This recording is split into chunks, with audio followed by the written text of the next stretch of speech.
102 दिन।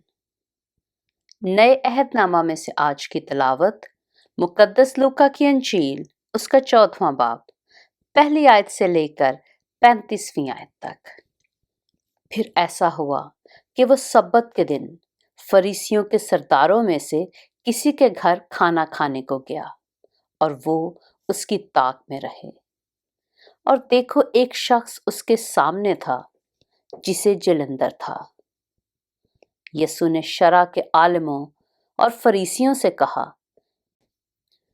कि सब्बत के दिन शिफा बख्शना रवा है या नहीं। वो चुप रह गए। उसने उसे हाथ लगाकर शिफा बख्शी और रुखसत किया और उनसे कहा, तुम में ऐसा कौन है जिसका गधा या बैल कुएं में गिर पड़े और वह सब्बत के दिन उसको फौरन ना निकाल ले।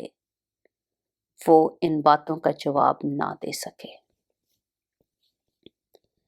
जब उसने देखा कि मेहमान सदर जगह किस तरह पसंद करते हैं, तो उनसे एक तमसील कही कि जब कोई तुझे शादी में बुलाए तो सदर जगह पर ना बैठ, कि शायद उसने किसी तुझसे भी ज्यादा इज्जतदार को बुलाया हो, और जिसने तुझे और उसे दोनों को बुलाया है आकर तुझसे कहे कि इसको जगह दे, फिर तुझे शर्मिंदा होकर सबसे नीचे बैठना पड़े। बल्कि जब तू बुलाया जाए तो सबसे नीची जगह जा बैठ, ताकि जब तेरा बुलाने वाला आए तो तुझसे कहे, ऐ दोस्त आगे बढ़कर बैठ।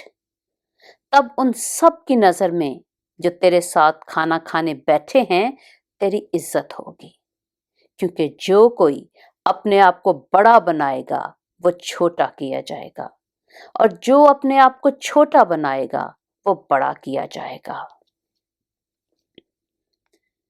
फिर उसने अपने बुलाने वाले से भी ये कहा कि जब तू दिन का या रात का खाना तैयार करे तो अपने दोस्तों या भाइयों या रिश्तेदारों या दौलतमंद पड़ोसियों को ना बुला, ताकि ऐसा ना हो कि वो भी तुझे बुलाएं और तेरा बदला हो जाए। बल्कि जब तू ज़ियाफत करे तो गरीबों, लुंजों, लंगड़ों, अंधों को बुला, और तुझ पर बरकत होगी, क्योंकि उनके पास तुझे बदला देने को कुछ नहीं, और तुझे रास्तबाजों की क़यामत में बदला मिलेगा। जो उसके साथ खाना खाने बैठे थे उनमें से एक ने ये बातें सुनकर उससे कहा, मुबारक है वो जो खुदा की बादशाही में खाना खाए। उसने उससे कहा, एक शख्स ने बड़ी ज़ियाफत की और बहुत से लोगों को बुलाया, और खाने के वक्त अपने नौकर को भेजा कि बुलाए हुओं से कहे, आओ अब खाना तैयार है। इस पर सब ने मिलकर उज़र करना शुरू किया। पहले ने उससे कहा, मैंने खेत खरीदा है, मुझे जरूर है कि जाकर उसे देखूं। मैं तेरी मिन्नत करता हूं, मुझे माजूर रख। दूसरे ने कहा, मैंने 5 जोड़ी बैल खरीदे हैं और उन्हें आजमाने जाता हूं।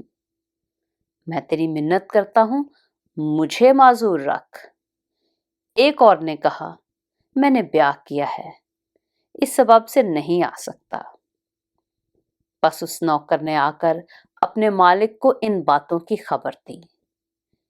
इस पर घर के मालिक ने गुस्से होकर अपने नौकर से कहा, जल्द शहर के बाजारों और कूचों में जाकर गरीबों, लुंजों, अंधों और लंगड़ों को यहाँ ले आ।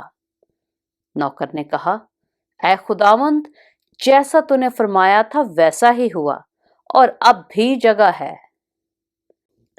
मालिक ने उस नौकर से कहा कि सड़कों और खेत की बाड़ों की तरफ जा और लोगों को मजबूर करके ला, ताकि मेरा घर भर जाए।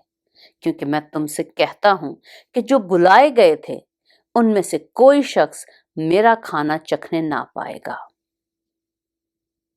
जब बहुत से लोग उसके साथ जा रहे थे तो उसने फिर कर उनसे कहा, अगर कोई मेरे पास आए और अपने बाप और माँ और बीवी اور بچوں اور بھائیوں اور بہنوں بلکہ اپنی جان سے بھی دشمنی نہ کرے تو میرا شاگرد نہیں ہو سکتا۔ جو کوئی اپنی صلیب اٹھا کر میرے پیچھے نہ آئے وہ میرا شاگرد نہیں ہو سکتا۔ کیونکہ تم میں ایسا کون ہے کہ جب وہ ایک برج بنانا چاہے تو پہلے بیٹھ کر لاگت کا حساب نہ کر لے کہ آیا میرے پاس اس کے تیار کرنے کا سامان ہے یا نہیں؟ ایسا نہ ہو کہ جب نیو ڈال کر تیار نہ کر سکے تو سب دیکھنے والے یہ کہہ کر اس پر ہنسنا شروع کریں کہ اس شخص نے عمارت شروع تو کی مگر تکمیل نہ کر سکا۔ یا کون ایسا بادشاہ ہے جو دوسرے بادشاہ سے لڑنے جاتا ہو اور پہلے بیٹھ کر مشورہ نہ کر لے کہ آیا میں 10,000 سے اس کا مقابلہ کر سکتا ہوں یا نہیں، جو 20,000 لے کر مجھ پر چڑھا آتا ہے؟ نہیں تو جب وہ ہنوز دور ہی ہے ایلچی بھیج کر شرائط صلح کی درخواست کرے گا۔ بس اسی طرح تم میں سے جو کوئی اپنا سب کچھ ترک نہ کرے وہ میرا شاگرد نہیں ہو سکتا۔ نمک اچھا تو ہے لیکن اگر نمک کا مزہ جاتا رہے تو وہ کس چیز سے مزیدار کیا جائے گا؟